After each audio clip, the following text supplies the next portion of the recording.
The corridor is silent. Stone walls rise on both sides. Light enters from above, but it does not reach the floor. A heavy door closes, wood reinforced with iron. Inside the cell, a man stands alone. There is no clock, no voice, no sound. He is not told how long he will remain. He is not told the rules aloud. He learns them by absence. Speaking is forbidden. Whippings, stocks, crowds. Reformers believed this was ineffective. They argued that crime was a moral failure, that reflection, not pain, produced reform. Silence became the solution. In 1829, Eastern State Penitentiary opened in Philadelphia. It was described as modern and humane. Each prisoner lived alone, worked alone, prayed alone, no shared labor, no conversation. Each cell held one man. A skylight allowed light to enter. Reformers called it the eye of God. The belief was simple. Isolation would force reflection. Silence would correct behavior. This approach became known as the Pennsylvania system. Guards enforced silence absolutely. Keys were wrapped in cloth. Orders were given by hand signals. Prisoners wore hoods when moved. Meals arrived through a small opening. Tools were passed the same way. No words were exchanged. Days lost their shape. Weeks blurred together. Doctors noticed changes, not injuries, not illness, confusion, disorientation, men speaking to no one. These observations were recorded. They were not treated as failures. The system was working as designed. Eastern State was praised internationally. Visitors admired the order, the quiet. They did not stay long. Some prisoners stopped speaking entirely. Others could not tolerate sound after release. Families received men who were altered. Records were brief, names faded. The prison remained confident. Silence prevented corruption. Isolation produced reform. The question was already present. What happens when silence is enforced by law, and how long harm can continue when it makes no sound at all? By the 1830s, the effects were no longer isolated. Prison doctors began recording patterns. Men lost track of time. Some experienced panic without cause. Others withdrew completely. These were not rare cases, they repeated. The reports were filed internally. They were not shared publicly. Officials explained the symptoms as temporary, necessary. Part of moral correction. The daily routine never changed. A prisoner woke alone, ate alone, worked alone. No conversation, no acknowledgement. Even illness did not suspend silence. Men who collapsed were treated in isolation, moved quietly, returned quietly. The absence of sound was considered order. Some prisoners began to resist, not through violence, through refusal. They stopped working, stopped responding. This was recorded as stubbornness. Punishment followed. Food was reduced. Privileges removed. Silence met silence. European visitors began to question the system. Alexis de Tocqueville warned that prolonged isolation damaged the mind.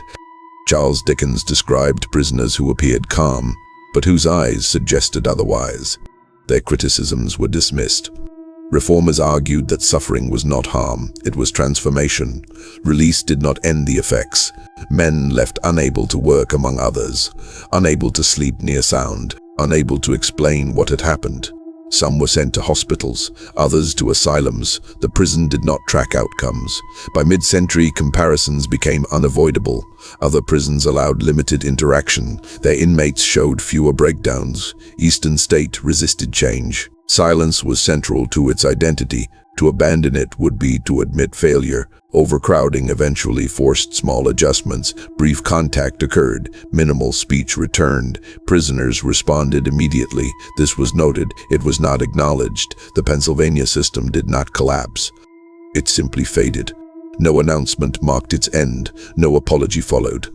Thousands had passed through in silence. Their names remained mostly unknown. The question shifted. If silence was harmful, why had it lasted so long? The answer was not hidden. Silence leaves no visible evidence, and institutions prefer damage that does not speak. The Pennsylvania system did not disappear. It changed its language. Solitary confinement was no longer described as moral reform. It became discipline, control, administration. The structure remained, only the explanation softened. Eastern State eventually allowed prisoners to speak, to work together, to exist in sound. There was no public admission of harm. The prison closed in the 20th century. It became a historic site. Visitors were told it was innovative, progressive. Few were told what it cost. In 1890, the United States Supreme Court acknowledged that prolonged isolation caused severe mental damage.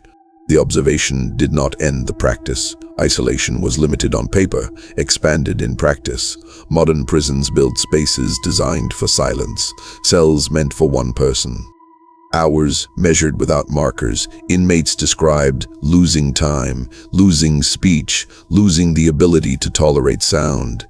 Their accounts matched records written more than a century earlier. The continuity was not accidental. Silence simplifies control. It produces no crowds, no protests. Its damage is slow, often invisible. Eastern State Penitentiary now stands empty. Its cells are open, its doors unlocked. Visitors step inside briefly. They listen to guides. They leave. The silence remains. The men who lived there are mostly unnamed. Their letters were censored, their records incomplete. What survives is the decision that quiet could correct. The prison where silence was used as punishment no longer operates, but the belief it perfected still does, quietly. It shapes, it alters, it endures. History does not ask whether the intention was good, it records what was done, and it leaves one final question behind. How much silence can a society impose before it becomes cruelty? There is no answer carved into the stone, only the absence of sound, and the voices that never returned.